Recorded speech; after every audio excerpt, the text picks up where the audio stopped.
سندھ حکومت کی درخواست پر ہائی کورٹ نے میر رضا کی موت کی تحقیقات کے لیے جوڈیشل کمیشن تشکیل دے دیا۔ جسٹس عمر سیال جوڈیشل کمیشن کے سربراہ مقرر کیے گئے ہیں۔ میئر کراچی مرتضی وہاب نے واضح کر دیا کہ جوڈیشل کمیشن کو پولیس اور تحقیقاتی اداروں کی معاونت حاصل ہوگی۔ رپورٹ آنے کے بعد آگے بڑھیں گے۔ مرحوم کی والدہ بیٹے کی موت پر شفاف تحقیقات کا مطالبہ کرتی ہیں، پیغام بھیج کر تحقیقات کا کہا۔ میر رضا علی قتل کیس کی تحقیقات کے لیے جوڈیشل کمیشن قائم کر دیا گیا۔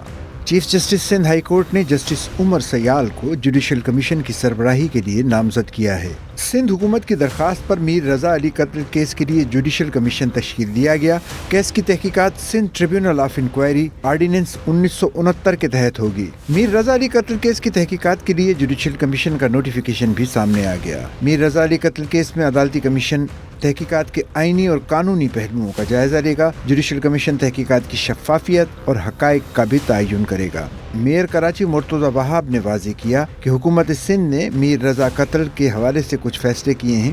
وزیر اعلیٰ خود تو تحقیقات نہیں کر سکتے، اس لیے جوڈیشل کمیشن بنانے کا فیصلہ کیا گیا۔ یہ فیصلے عوام تک پہنچانا چاہتے ہیں۔ اگر حکومت کچھ بات کرتی ہے تو وہ قابل قبول نہیں ہے، اگر پولیس کچھ بات کرتی ہے تو وہ قابل قبول نہیں ہے، تو اس لیے یہ فیصلہ کیا گیا کہ اس کے ساتھ ساتھ ایک جوڈیشل کمیشن تشکیل دے دیا جائے۔